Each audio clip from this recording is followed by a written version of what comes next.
লাল কেঁচো ধান খেতে লাগলে প্রচুর পরিমাণ ক্ষতি করে, এটা কেউ বোঝে কেউ বোঝে না, কিন্তু এই কেসে লাল কেঁচো থাকলে ধানে অনেক ক্ষতি করে। আসসালামু আলাইকুম। আলহামদুলিল্লাহ, আজকে আমি ধান খেতে চাপানি দিয়েছি কালকে। তো আজকে আসলাম দেখতে, ধান খেত দেখতে, যে আমার কীরকম কেঁচো পোকার কি আক্রান্ত করছিল, তাই কেঁচো পোকা দেখতে আসলাম। তো আসে দেখি যে প্রচুর পরিমাণ কেঁচো মরছে। কারণ আপনাদের ধান খেতে কেঁচো মারার জন্য ওষুধটা জরুরি। কারণ কেঁচো পোকা ধান খেতে লাগলে ধান খেত লাল লাল হয়ে যাবে, আপনি ধান যতই সার দেন আপনার কোনো কাজে আসবে না।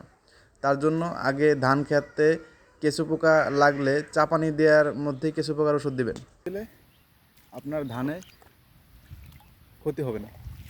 এই ছোটো ছোটো যে লাল যে কেঁচোগুলো থাকে, লাল কেঁচোগুলো, এগুলো হলো আপনার ধানের ক্ষতি করে, প্রচুর পরিমাণ ক্ষতি করে। তা আপনি বুঝবেন না, আপনি ধান খেতে দেখলে দেখবেন যে লাল লাল হয়ে গেছে। অবশ্যই আপনি আমি কেঁচো মারার জন্য এই ব্যবহার করি, আমি কাটাপ ব্যবহার করি। কারণ ছেতেরা আমি দেই, ছেতেরা গ্রুপ দেওয়া যায় ওই তরল ওষুধ, ওটা দিলে আপনার হলো ওই তরল ওষুধটা দিলে ওইটা রোদ না হলে, বেশি রোদ না হলে কোনো কাজ করতে চায় না।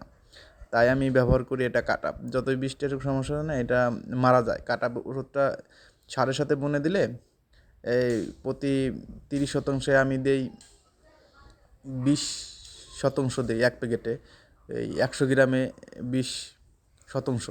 তাই এটা দিলে আমার পরের দিন আর কি কেঁচোগুলা পুরোটাই মরে যায়। আমি আবার যেখানে আজকে চা পানি দিচ্ছি, এটা দিয়ে আমার প্রায় শেষের দিকে চা পানি দেওয়া। পরবর্তী ভিডিওতে দেখাবানি যে ধানের কীরকম হলো ধান। আরও গুরুত্বপূর্ণ ভিডিও দেখতে চাইলে নয়ন কৃষি চ্যানেলের সাথেই থাকুন। আসসালামু আলাইকুম রহমতুল্লাহি ওয়া বারাকাতুহু।